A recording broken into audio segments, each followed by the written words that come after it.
Welcome back to ciLiving. Making changes in your life can be difficult, but Nanette Riendeau has some tips and tricks on how to get you motivated. Thank you so much for being here. Thank you for having me. All right, so I always learn so much about getting out of comfort zones and trying new things and trying different techniques. So what are we doing today? Well, today my segment is actually inspired by you. What? Because you told me that after you moved and your routine was sort of changed up, that it was sort of hard for you to find motivation to get back into your routine of working out. Yes.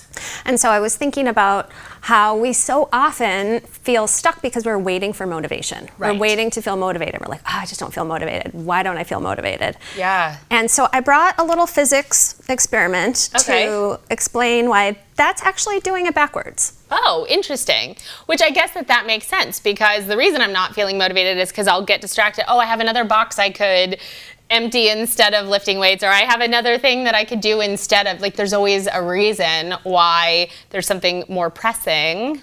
Well, yeah, so I'm going to use Newton's first law of motion to, I'm not a physics expert, but this is very simple, to explain why waiting to feel motivated doesn't really work. Okay, perfect. So you are the penny. Okay, so we have a penny, a card, and a cup. And the penny is right now in the center, if you can't see. Yes, and notice the penny's not working out. No, the penny is literally sitting on top of the Queen of Hearts, which I like that you chose that to represent us. I did. All right, and then what does the cup represent? Well, the cup is just a container. Oh, okay, so perfect. the penny represents you not moving, not exercising, and it's inertia. Okay. And so Newton's first law of motion says that a body at rest will stay at rest unless it's acted upon by an outside force. Okay. So this penny is waiting to feel motivated to move, but it's not going to move unless it's acted upon by an outside force. Okay. So the idea is we need to reverse the idea. Instead of waiting for feeling motivated to have action, to start action in order to feel motivated. Oh, interesting. So the action, taking action, is the outside force to overcome the inertia. I think I get it. All right. So that's part one, Okay. right? So we have to have the outside force, the action. Okay. Action comes before feeling. So in my case, say that I'm trying to motivate myself to get on the treadmill every morning, right? Is the action that I need to take to put on my workout clothes, or what is it that I need to, like, what is the action that I'm supposed to take to make this penny move? That's part B. Oh, okay. See, I'm jumping ahead. I should just let you do it. All right, part No, B. you're right on track with me. So that's the question. So taking any action is going to interrupt the inertia, but what action is going to depend on how well it works or doesn't work and how sustainable it is. So for example, I can take an action here and move that card, but what happened was the penny just dropped. It didn't come with the card. Right, wait, let's do that one more time. All right, do that again. What did you do? I just flicked it abruptly, and that wasn't enough to overcome the penny's inertia. So the penny didn't move with the card, the penny just dropped. Just sunk to the because bottom. it was no longer being held up. Okay. So that represents like trying really hard to make drastic changes, like joining a gym in January and then by February you're no longer going. Sure. Because that didn't really, it wasn't effective. Okay. However, if we make a slow and gradual adjustment, the penny moves. Oh, the penny stays with the card instead of just dropping into the So the cup. that was enough to overcome the inertia of the penny moved.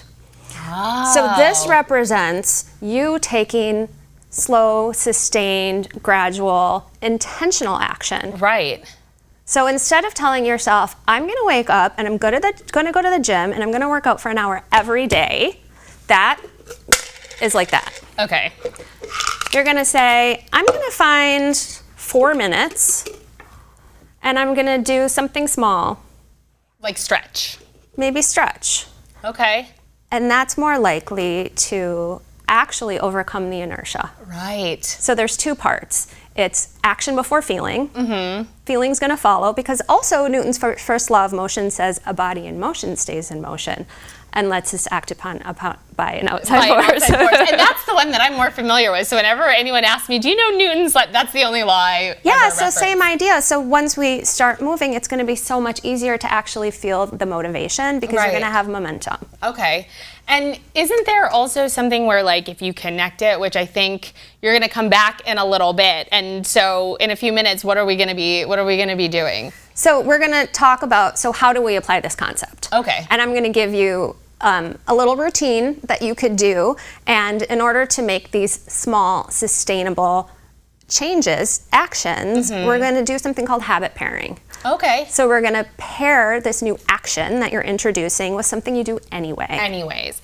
And so I feel like this is applicable even if motivation to work out isn't the thing. Say it's motivation to cook a healthy meal versus just put something in the microwave, or I'm trying to think of some other, maybe, I don't know, get up and water the plants, or Absolutely. So if you don't water your plants and you're like, I have to make this change, instead of saying, I'm going to water all of my plants, I have a lot of plants, I'm going to water every single one of my plants every Saturday. Right. That might not be so sustainable. But if Yeah. I was like, okay, well, while I'm doing something I do anyway, while I'm brushing my teeth, I walk around while I brush my teeth. Right. I'm going to take one plant and I'm going to put it in the sink and I'm going to put some water in it. Put some water in it. Small changes, especially when paired with something we're doing anyway. Right. Well, I'm very excited to see what the pairings are going to be. Still to come on ciLiving, we're going to see how you can add these new habits to your daily routine, because today is now Motivation Monday, so we will be right back.